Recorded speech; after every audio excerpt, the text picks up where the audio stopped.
কেমন আছেন সবাই? আশা করছি আল্লাহর অশেষ রহমতে যে যেখানেই আছেন ভালো আছেন, সুস্থ আছেন। আলহামদুলিল্লাহ আমিও আল্লাহর অশেষ রহমতে অনেক ভালো আছি।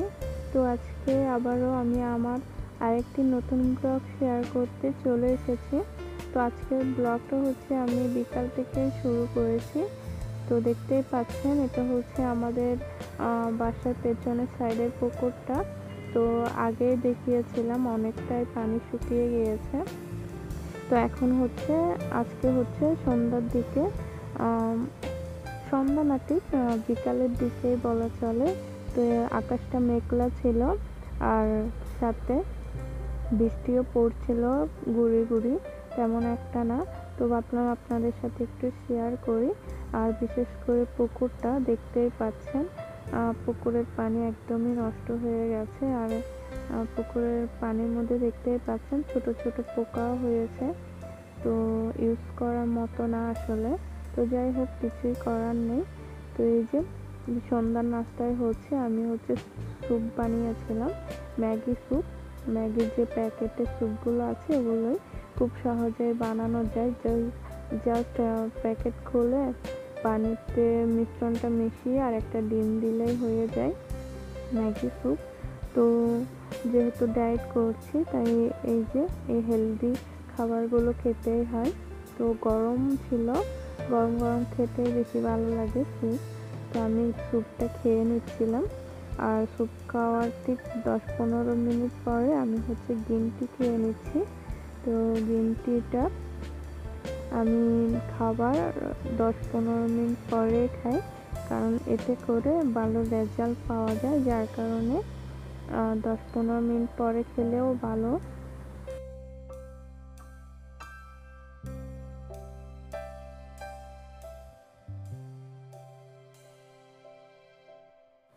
তো এই যে দেখতেই পাচ্ছেন অনেকগুলো আম।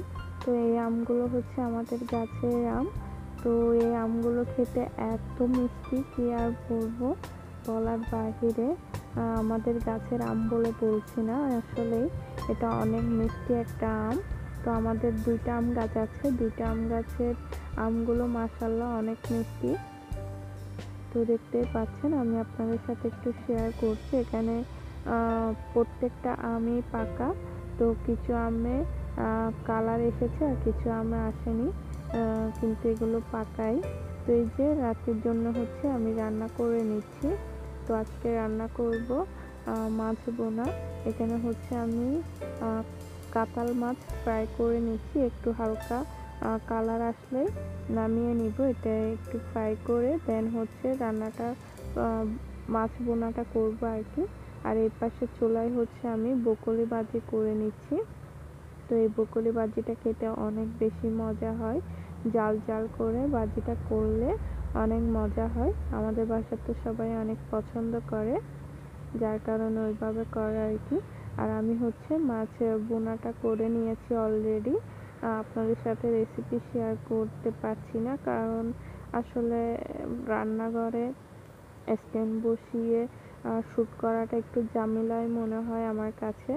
আর যেহেতু এখন প্রচুর গরম পড়ছে, যার কারণে রান্নাঘরে দেখা যায় খুব একটা বেশি থাকাও যায় না গরমের কারণে। যার কারণে আমি চেষ্টা করি রান্নাটা দ্রুত করে ফেলার। আর এদিকে ডিম ভাজি করে নিচ্ছি। তো আজকের খাবার দাবার এগুলোই, রাতের খাবার দাবার। তো তারপর আমি কালকে শপিংয়ে গিয়েছিলাম। তো শপিং থেকে কী কী শপিং করে আনলাম ওইটা আপনাদের সাথে একটু শেয়ার করা হয়নি, তো ভাবলাম এই ভিডিওতেই শেয়ার করে ফেলি। তো দেখতেই পাচ্ছেন এখানে আমি বেশ কয়েকটা জিনিস নিয়ে এসেছি শপিং থেকে।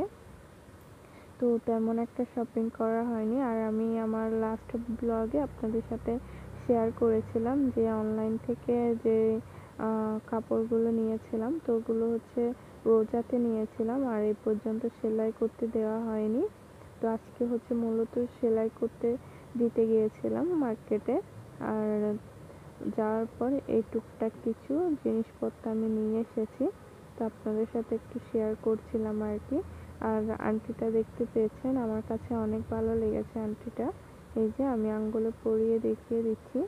তো যেহেতু আমার এক হাতে মোবাইল আর এক হাতে আমি চেষ্টা করছিলাম দেখানোর, তো সেভাবে আসলে দেখাতে পারছি না, যার কারণে আমি স্ট্যান্ডটাতে মোবাইল বসিয়ে দেন হচ্ছে আপনাদেরকে কাছ থেকে দেখাবো। আর এই যে চুড়িটা দেখতে পাচ্ছেন, চুড়িগুলো আমার অনেক পছন্দ হয়েছে, বিশেষ করে এর ফিনিশিংটা, দুই পাশে লক করে পাথর বসানো, পরলেও হাতে পরলেও অনেক সুন্দর লাগে।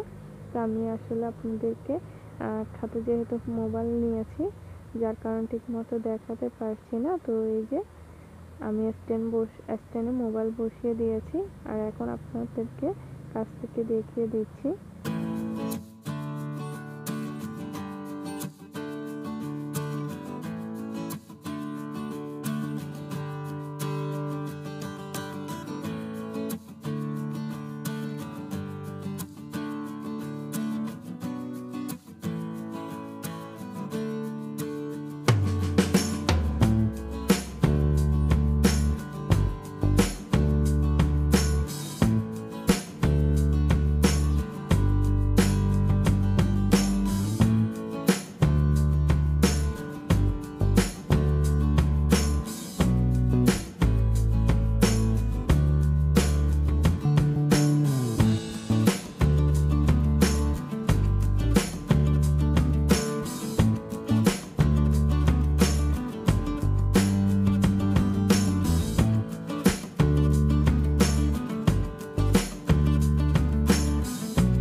তো কেমন লেগেছে আমার শপিংগুলো আর পুরো ব্লগটা, অবশ্যই আমাকে কমেন্ট করে জানাবেন। যদি ভালো লাগে ভিডিওটিতে একটি লাইক দিতে ভুলবেন না। আর আমার চ্যানেলে যারা নতুন এখনও আমার চ্যানেলটি সাবস্ক্রাইব করেননি, প্লিজ আমার চ্যানেলটি সাবস্ক্রাইব করে দিবেন এবং পাশে থাকা বেল আইকনটি প্রেস করে দিবেন। তো সবাই ভালো থাকবেন, সুস্থ থাকবেন। আল্লাহ হাফেজ।